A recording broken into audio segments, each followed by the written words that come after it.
Aujourd'hui, pour l'épisode de Résonance, on va parler de l'astrologie du mois d'octobre 2025 en s'intéressant surtout à ces deux grandes lunaisons. Donc, on va parler de la pleine lune en bélier qui a lieu le 6 octobre et la nouvelle lune en balance qui nous attend le 21 octobre. Comme je l'ai fait le mois passé, j'ai pigé une carte de tarot pour chaque lunaison, question de nous guider à travers ce mois assez intense qui nous attend. Parce que, oui, je vous l'annonce, le mois d'octobre s'annonce assez haut en rebondissement, peut-être pas autant que le mois de septembre, étant donné qu'on avait quand même une saison d'éclipses, puis on va y revenir là-dessus, parce qu'il y en a des choses à dire sur ce qui s'est passé au cours des dernières semaines. Sauf que, on va aussi se l'avouer, le mois d'octobre est une suite du mois de septembre, hein? Faut pas la tête à Papineau pour comprendre ça. Ben, toute l'intensité qu'on a vécue au mois de septembre, elle n'est pas complètement terminée. Puis je pense qu'on a besoin d'un petit peu de guidance pour canaliser toute cette énergie-là aux bons endroits. Puis c'est ça qu'on va faire ensemble au cours des prochaines 45 minutes. Donc, restez là, installez-vous, prenez-vous une petite tisane ou faites votre ménage en même temps. Si vous conduisez, essayez de rester focus sur la route, c'est très important. Mais je suis très excitée de passer ce moment-là avec vous. Et donc, sans plus tarder, voyons ce qui nous attend pour le mois d'octobre. Avant d'aller plus loin, il faut que je vous parle du produit qui me fait le plus triper au cours des dernières années. C'est un produit que j'ai racheté à plein de reprises et sur lequel je tripe tellement que j'ai décidé de l'offrir à un paquet de mes amis au cours des derniers mois parce que je veux passer la bonne nouvelle. Je suis une fille de même. Il s'agit du masque exfoliant et revitalisant pour cuir chevelu avec AHA de la compagnie Be Kind. Be Kind qui est le partenaire officiel de cette saison de Résonance. Et je vous dirais que même si Be Kind n'était pas un partenaire, je continuerais d'acheter ce produit tellement que je tripe dessus. Puis la raison, c'est que ça fait une différence concrète. Genre, je remarque quand j'utilise ce produit-là parce qu'on a tendance à penser que prendre soin de ses cheveux, c'est prendre soin de la longueur, n'est-ce pas? Mais on oublie que le cuir chevelu, c'est la suite de notre skincare de face, si ça fait sens. Et donc, ce produit-là, je le mets sur mes racines, dans le fond, juste avant de faire mon shampoing, mon revitalisant, etc. Puis, ça mousse super bien avec un peu d'eau. Ça vient enlever toutes les petites peaux mortes sur le cuir chevelu, puis ensuite, ça vient revitaliser, réhydrater le cuir chevelu. Puis la différence concrète que ça fait, c'est que ça crée un genre de feeling de fraîcheur à la base des cheveux. Ça donne plus de volume et moi, personnellement, ça me permet d'extensionner le prochain lavage de cheveux. Puis ça, je m'en plains pas. Donc, je vous le conseille fortement. Je trippe sur ce masque-là. J'ai vu aussi sur leur site internet que Be Kind a sorti un nouveau sérum pour la densité capillaire, donc pour aider à la croissance et à la densité des cheveux. Je ne l'ai pas encore essayé, fait que je peux pas vous donner mon expérience sur la chose, mais j'ai très très hâte de l'essayer. Puis je le sais qu'ils sortent pas un produit tant que le produit n'est pas parfait, donc j'ai très hâte de voir qu'est-ce qu'ils ont créé, puis peut-être que je vous en parlerai le mois prochain, qui sait. Donc, je vous rappelle que vous avez le code promo soit Résonance ou Vanessa DL15. Pourquoi ne pas utiliser deux codes promo, n'est-ce pas? Il y en a rien qu'un, vous pouvez en utiliser rien qu'un par contre, mais il y en a deux qui existent, c'est de même. Puis si vous voulez avoir un lien direct pour retrouver ce produit-là, puis un rappel des codes promo, allez voir les notes du podcast, tout s'y trouve. Ça sent tellement bon en plus. Commençons cet épisode en faisant un petit retour sur le mois de septembre, mois durant lequel on a eu une saison d'éclipses. Les éclipses se sont dit « Hey, on a une job à faire » et ils l'ont faite. Quand on parle d'éclipses, on parle de fin et de commencement majeur. On parle d'une période de turbulence durant l'année où est-ce qu'il y a beaucoup d'événements qui se produisent, d'informations qui sont révélées puis qui réorganisent l'état des choses, qui réorientent nos vies à des degrés différents, évidemment, dépendamment de comment est-ce que ce transit astrologique-là impacte notre carte du ciel, notre vie. Mais à différents degrés, je pense qu'on l'a toutes et tous vécu. Et si vous ne l'avez pas ressenti du tout, vous avez juste eu à allumer votre télévision ou scroller sur votre téléphone pour voir que, hey, il s'en est passé des affaires. C'est à se poser la question, est-ce que 2025 est une longue saison d'éclipses? J'ai un peu l'impression que oui par moment, mais quand même, il y a eu une intensification de tout ça au cours du mois de septembre, pour ne nommer que quelques petits trucs qui se sont passés. Bon, le génocide à Gaza se poursuit présentement, mais il y a eu le 7 septembre, donc la journée de la première éclipse, la flottille de bateaux qui a pour mission d'aller porter des vivres à Gaza parce que l'armée israélienne est en train d'affamer la population qui est en grande famine, donc, et a quitté l'Europe pour se diriger vers Gaza. Donc, le 7 septembre, la journée de l'éclipse en Poisson, qui est un signe qui nous parle d'espoir, de voir grand.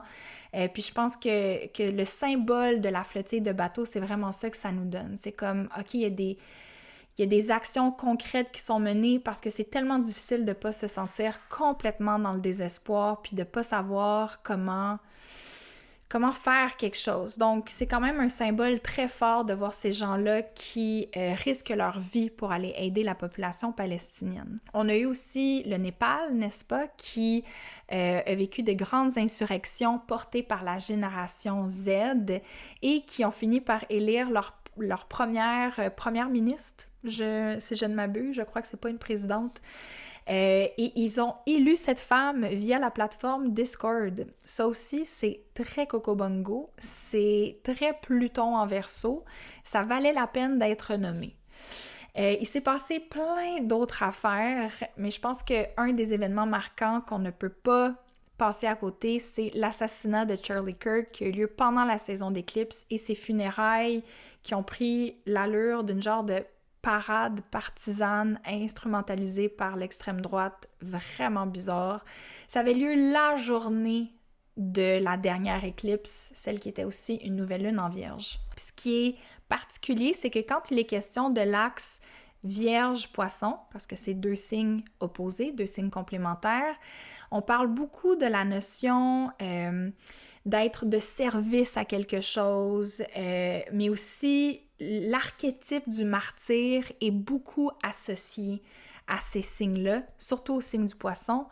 Puis d'avoir un événement comme celui-là, parce que les éclipses, je tiens à préciser, sont aussi souvent une période durant laquelle on a la montée ou la chute de figures proéminentes dans le monde.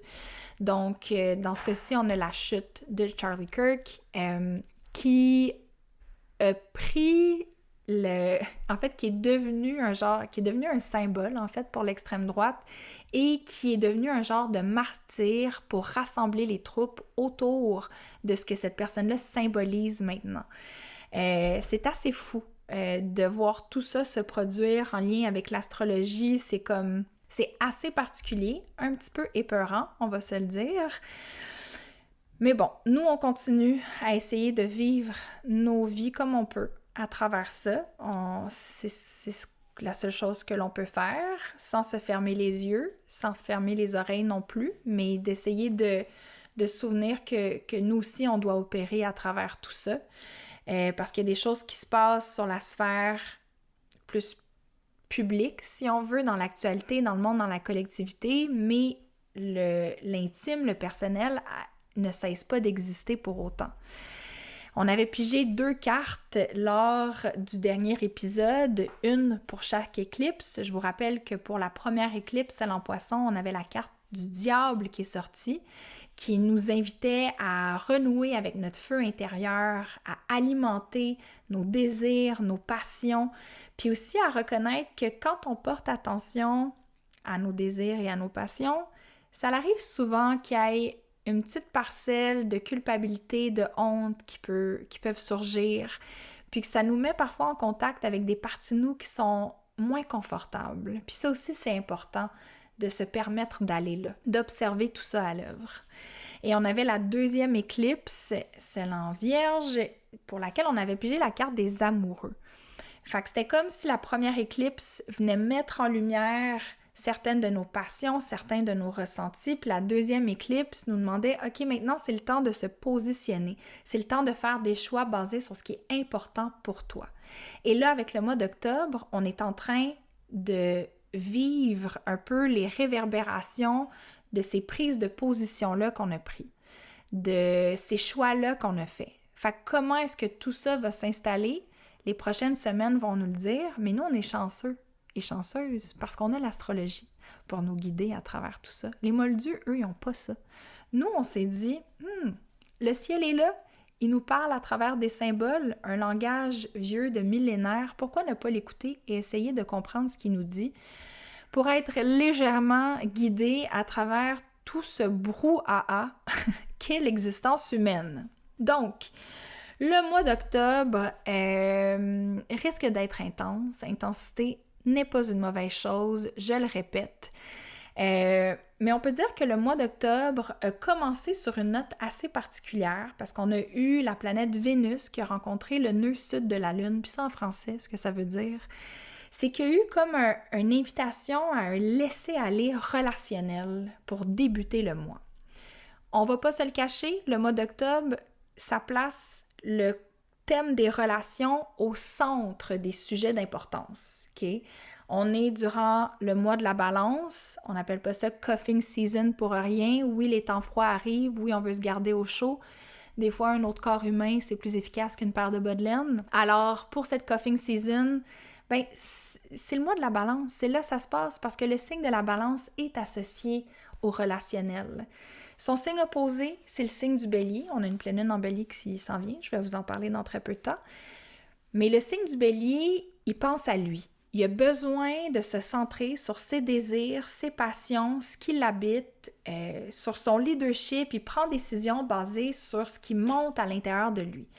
Mais le signe de la balance, c'est le contraire. C'est le désir d'échanger, de faire des compromis, de communiquer d'une manière qui va faire en sorte que tout le monde est entendu. On veut un consensus, on veut se rallier, on veut se relier dans le signe de la balance. Puis, on veut surtout entrer dans des partenariats qui vont nous aider à évoluer, à avancer. Donc, le soleil est en balance présentement, ça fait partie des thèmes qui sont de l'avant. Mais là, on commence le mois avec la planète maîtresse de la balance, Vénus, qui nous dit « Ah, on a un petit ménage à faire au niveau de nos relations pour commencer le mois. » Puis quand je dis ménage de relations, c'est pas genre « Ah, on va jeter un paquet de nos relations parce que Vanessa a dit qu'on fait le ménage, fait que telle personne que je date, on jette ça aux poubelles. » Là, mettez pas tout ça sur moi, OK, là? Moi, je suis là juste pour traduire le langage symbolique des étoiles. Après ça, tu vis ta vinaigrette, OK? Quand il est question de release relationnel, ce que je veux dire par là, c'est qu'il y a des dynamiques qui changent. Ça peut être des dynamiques relationnelles romantiques, familiales, amicales, avec nos voisins, peu importe, OK? C'est large le spectre des relations. Mais il y a des choses qui ont besoin de changer. Surtout avec tout ce qui est en train de se repositionner, de se réorienter post-saison d'éclipse, il y a des conversations qui sont nécessaires à avoir au mois d'octobre, des conversations qui nous demandent de l'introspection, de l'effort, du courage et du temps, de l'énergie. Puis je pense que relations et communication, c'est deux thèmes super importants ce mois-ci. On commence par le petit ménage relationnel qui va être nécessaire pour ce qui s'en vient après. Parce que le 6 octobre, on a notre première lunaison importante qui est la pleine lune en bélier. Une pleine lune en bélier qui, pour laquelle, je vais vous le dire tout de suite, j'ai pigé la carte de la grande prêtresse. Okay? C'est cette carte-là qui va nous guider durant la pleine lune en bélier. Puis je trouvais ça super intéressant que ça soit cette carte-là qui était sortie parce que ça peut vouloir dire plein de choses. T'sais, l'astrologie, c'est l'art de l'interprétation, fait qu'on pourrait interpréter cette pleine lune-là de plusieurs manières différentes. Mais une pleine lune, de manière générale, c'est quand la lumière est mise, est projetée sur une partie de nous, de notre vie, de nos ressentis qui mérite qu'on lui porte attention. Fait que c'est un peu le feeling si vous avez des menstruations, là, tu sais, quand t'es SPM, puis là, tu sens qu'il y a quelque chose qui, des fois, te gosse un peu, là, mais là, t'en as plein ton casque, OK? De cette chose. Mais on dirait que c'est pire que d'habitude. C'est un peu ça, l'effet pleine lune. C'est comme Habituellement, on le voit peut-être pas tant que ça, mais là, avec la lumière de la pleine lune qui est projetée sur cette affaire-là, on n'a pas le choix que de regarder là. On n'a pas le choix que de porter attention à ça. Puis ça se peut qu'on soit invité à porter attention à des désirs que l'on porte, à des envies, à des passions, à notre feu intérieur qui veut des choses, à notre instinct peut-être plus animal. Ça se peut aussi que ça nous porte à nous questionner sur certaines frustrations, certaines colères qui vivent à l'intérieur de nous, puis qu'on prenne le temps de vraiment décortiquer ça.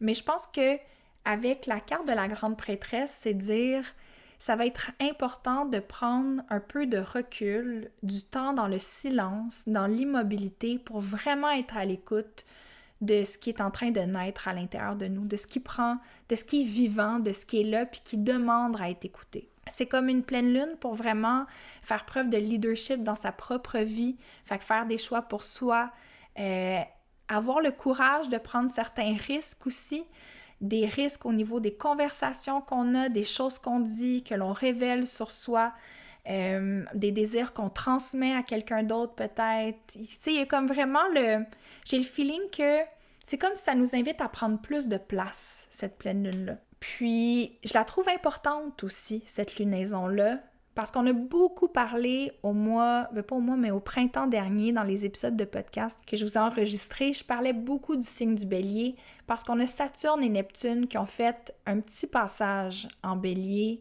au cours de 2025, puis ces deux planètes-là vont vraiment s'installer dans ce signe-là en 2026. Fait que quand il se passe quelque chose en Bélier, même si c'est juste une pleine lune, on veut porter attention parce qu'il y a de l'information qui surgit des transits en Bélier. Puis c'est des pièces du puzzle qui vont nous être utiles l'année prochaine, je pense. Donc, on porte attention, on veut rester à l'affût, puis on veut surtout peut-être planifier du temps pour soi, que ce soit de l'écriture automatique, un rituel, aller marcher en silence pour juste voir qu'est-ce qui émerge naturellement. On a rarement besoin de forcer les choses sous une pleine lune.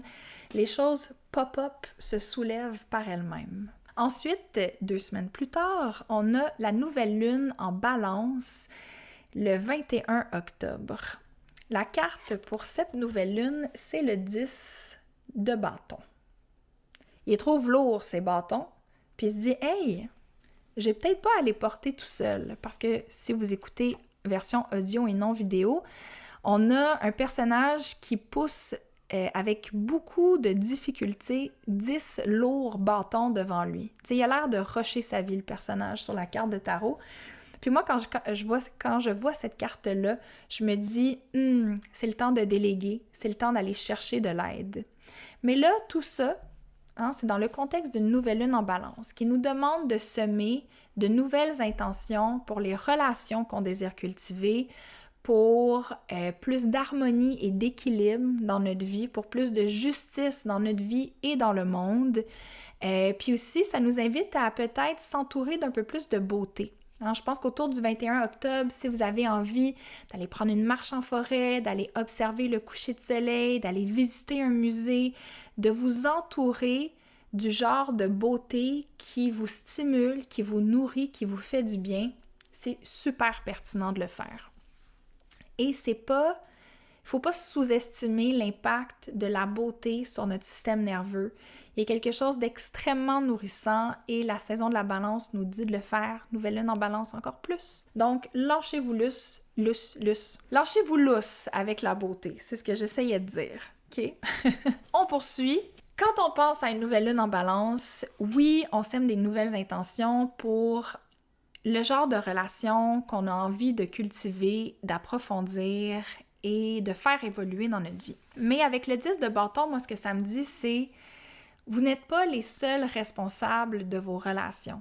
C'est des choses que l'on fait à deux. Fait que peut-être que ça nous demande de porter un peu plus attention aux dynamiques dans lesquelles on sent que l'on traîne une relation tout seul. Ou est-ce qu'on sent qu'il y a peut-être un manque de réciprocité ou un manque d'investissement, de temps, d'énergie, de réflexion dans certaines relations puis de rectifier le tir, de dire comme « Hey, je pense qu'on a une conversation à avoir », puis c'est un beau transit, je trouve, pour avoir des conversations qui vont rentrer au poste, OK? Ça va pas être nécessairement des conversations douces, joviales, dans la légèreté, mais ça va être des conversations qui vont nous mener vers le noyau des choses. Genre, si on veut déconstruire des trucs, si on veut se dire les vraies affaires autour de la nouvelle lune en balance, c'est super intéressant. Pour moi, les deux lunaisons, autant la pleine lune en bélier que la nouvelle lune en balance, fait que j'ai envie de dire le mois d'octobre, c'est un mois durant lequel l'excitation et la peur peuvent vraiment cohabiter ensemble. Où est-ce qu'on sent qu'on est peut-être on est en train de marcher sur des nouveaux sentiers, on n'est pas trop sûr où est-ce qu'on s'en va, il y a beaucoup de nouveautés, ça peut être vertigineux, ça peut être stressant, mais en même temps, il y a quelque chose de super stimulant, de vraiment encourageant là-dedans, puis je pense que l'invitation, c'est de se faire confiance, de se faire confiance à toi, à toi qui m'écoutes, oui. Faites-toi confiance à toi, mais faites confiance aussi aux gens qui vous entourent. Faites confiance à vos alliés, puis allez demander de l'aide. Tendez le bras à quelqu'un que vous voyez qui est dans le jus en ce moment ou qui a besoin de soutien. Ça aussi, vous pouvez le faire. D'autres éléments importants, je trouve, premièrement, surtout là, si on parle de la pleine lune, de la nouvelle lune, en balance qui a lieu le 21 octobre, elle va être gouvernée par la planète Vénus, parce que Vénus, c'est la planète maîtresse du signe de la balance.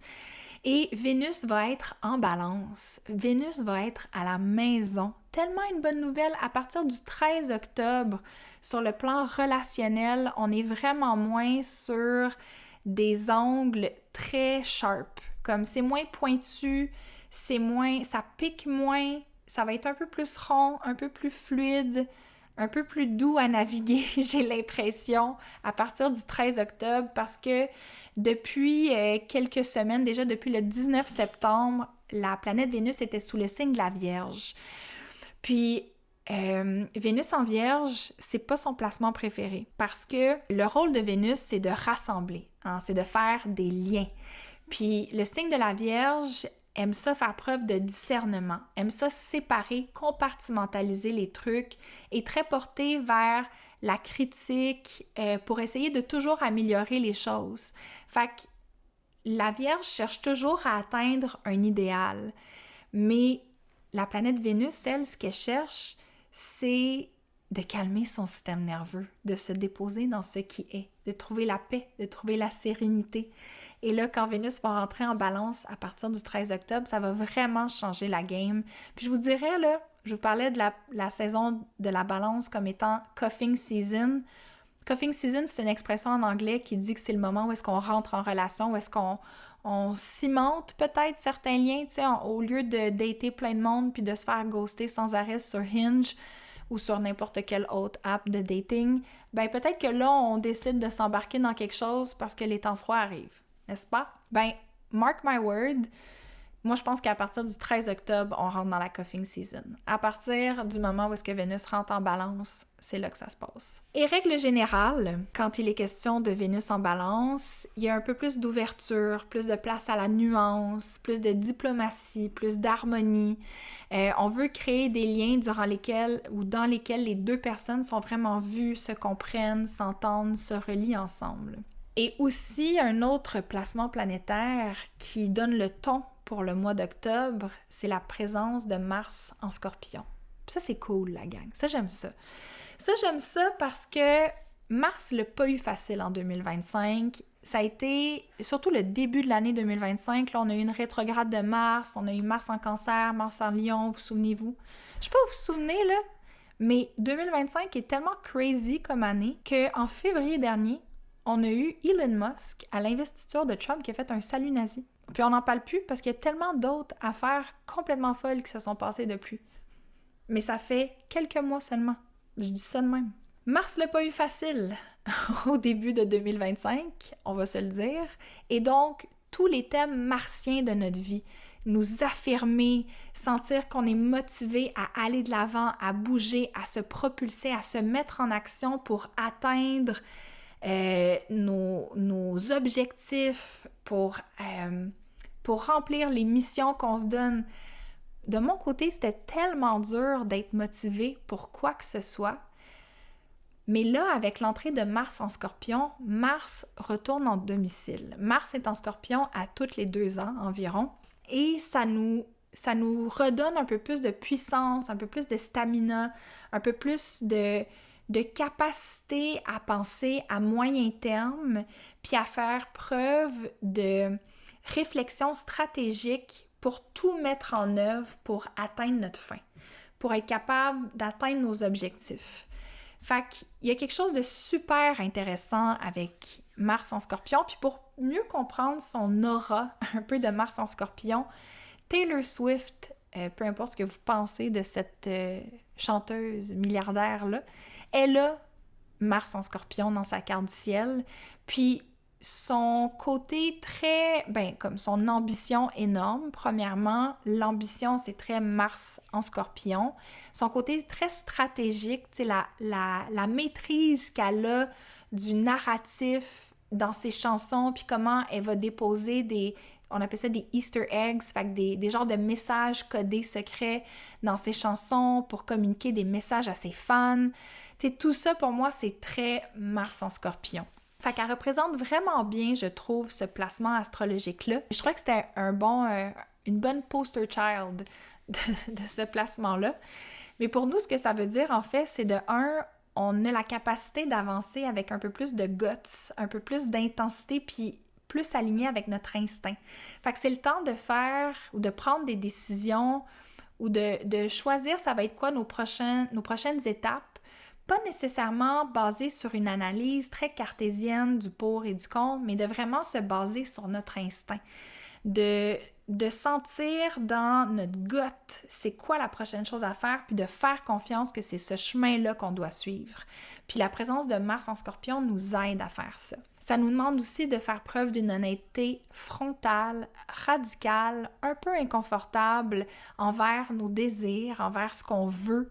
Même si ce qu'on découvre en allant fouiller là-dedans, ça nous plaît pas toujours. Tu sais, des fois, c'est un peu challengeant de réaliser qu'on veut certaines choses ou que des fois, nos désirs changent, modifient. Puis des fois, quand on réalise qu'on veut quelque chose, on réalise aussi que ça risque d'avoir certains impacts collatéraux sur nos vies. Mais c'est pas le temps d'être dans le déni, c'est pas le temps de se mentir à soi-même ou de rajouter tellement de dentelle autour de ça comme peut le faire des fois le signe de la balance ou tous les placements qui seront en balance. Je ne vous parle pas nécessairement à vous, Jean Balance, quoique si le chapeau vous fait, mettez-le. Mais moi, je sais que je suis ascendant balance et j'ai tendance à faire ça des fois. Des fois, la vérité très crue, très frontale, et j'aime pas vraiment ça, faire vivre des émotions négatives aux autres. Je trouve ça très challengeant. Fait que j'ai la petite tendance à mettre beaucoup de fioriture autour de certains messages. Des fois, jusqu'à ce que le message se perde un peu, malheureusement. J'ai réalisé ça cette année. Mais là, c'est le temps d'être vraiment clair. C'est le temps aussi de regarder nos objectifs à moyen-long terme. Fait qu'au lieu d'être au jour le jour, de se dire comme, OK, où est-ce que je veux m'en aller, mettons, en 2026? Là, les choses ont commencé à vraiment bouger en 2025. On a une petite idée de comment les morceaux du puzzle risquent de s'emboîter. Fait que comment est-ce que je peux essayer de peut-être m'organiser ou de me créer des objectifs pour les mois qui s'en viennent? On veut commencer à réfléchir à ça. Bon, il y a d'autres transits intéressants, évidemment, au mois d'octobre, mais j'ai pas envie de, comme, toutes vous les passer. J'ai envie à la place qu'on se concentre sur la base, sur ce que je viens de vous dire.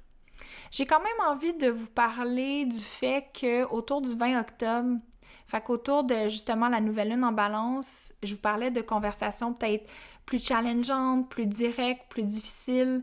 Ça, c'est parce que Mercure va rencontrer la planète Mars, justement, sous le signe du Scorpion.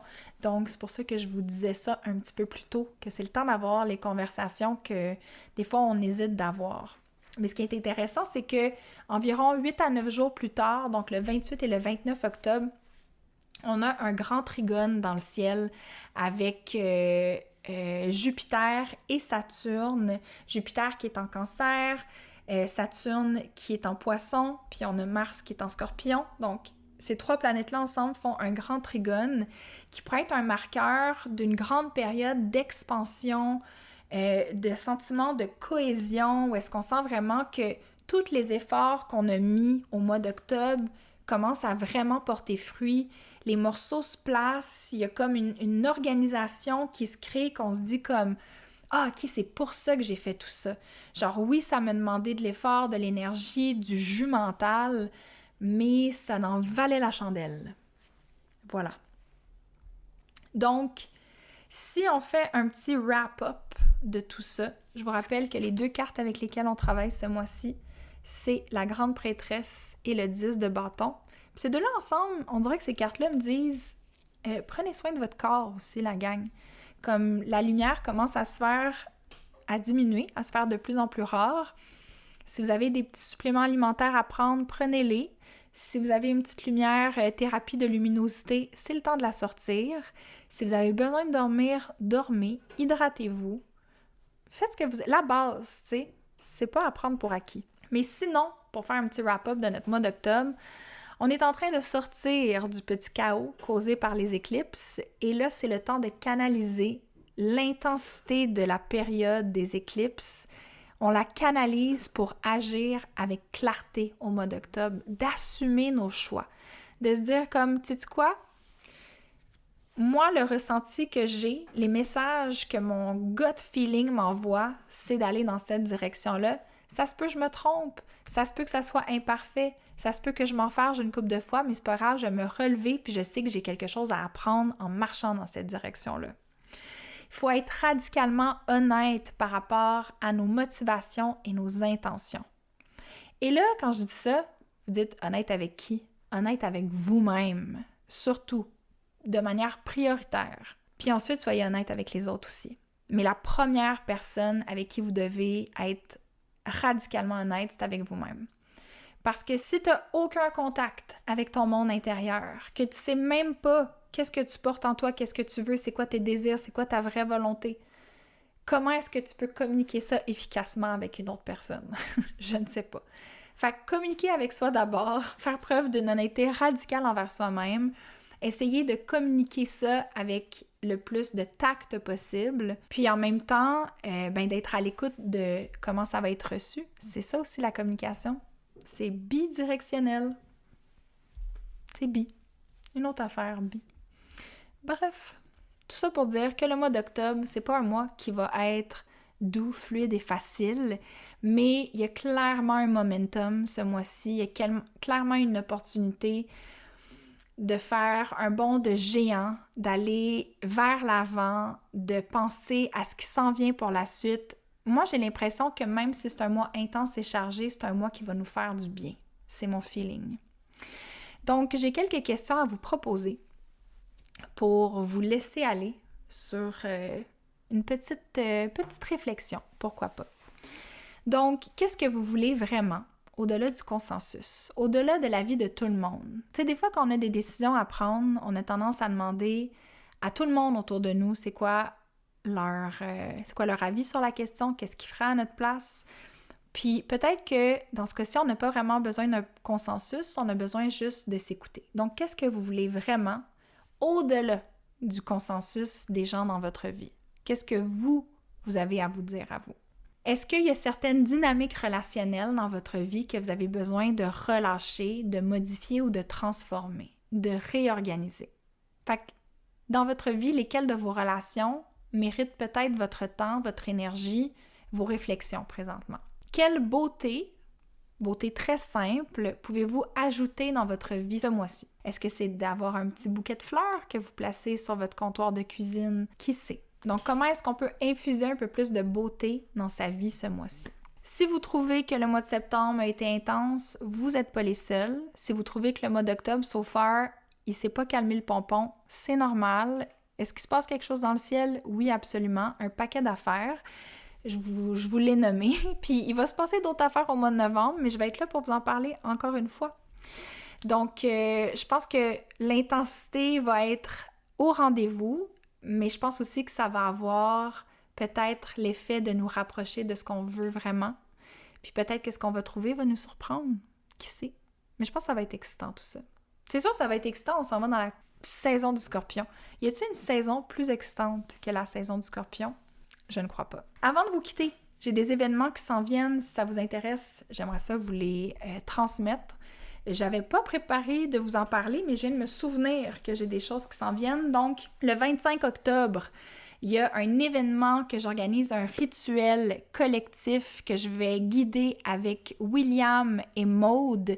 C'est organisé par Udaya, qui est une compagnie qui font des retraites spirituelles à l'étranger. Donc, on organise un rituel pour célébrer le Nouvel An païen, Samhain, qui a lieu le 31 octobre à l'Halloween. Nous, on va faire ça le 25 octobre. L'information n'est pas encore tout à fait sortie, mais je vais vous partager ça dans les notes du podcast ainsi que sur mes réseaux sociaux dès que les billets vont être en vente. Ça devrait l'être très bientôt. Sinon, j'ai toute autre chose à vous parler. Je pense pas. En ce moment, je suis à fond dans mon école. La mi-session arrive. Je suis à fond dans mon programme sorcière qui est tellement une joie à offrir. C'est tellement le fun. Ça fait tellement du bien. Puis en pratiquant, parce que évidemment, en l'enseignant, ça double un petit peu mon temps de pratique. C'est fou ce que ça vient allumer à l'intérieur de moi. C'est fou comment quand on active l'archétype de la sorcière, il y a tellement un sentiment d'empuissancement qui est généré par ça, qui goûte tellement bon, qui est tellement intéressant, tellement agréable à porter. Puis bref, j'ai beaucoup de plaisir à faire ça, mais je suis vraiment concentrée sur ces choses-là en ce moment, donc pas grand-chose d'autre qui se passe pour l'instant. Mais écoutez, on garde contact via les réseaux sociaux. Instagram toujours, maintenant sur YouTube, je suis présente et TikTok, j'essaye. On verra bien. Donc, je vous souhaite un beau mois d'octobre, tout le monde. N'hésitez pas à me dire ce que vous avez pensé de l'épisode, comment vous vivez l'astrologie du moment via les commentaires, autant sur Spotify que sur YouTube. Je lis tout le monde. Je trouve ça tellement le fun quand vous prenez le temps de laisser un commentaire. Ça fait vraiment plaisir. Puis n'hésitez pas à vous abonner soit à mon podcast sur Spotify ou sur YouTube ou sur Apple Podcast, juste pour être sûr de ne manquer aucun épisode. Aucun épisode, oui. Et je tiens pour finir à remercier encore une fois Be Kind, qui est le partenaire officiel de cette saison de Résonance. Je les adore et je suis tellement contente d'avoir pu vous jaser au cours de ces dernières environ 40 minutes. Donc sur ce, on se laisse et on se retrouve très bientôt. Au revoir!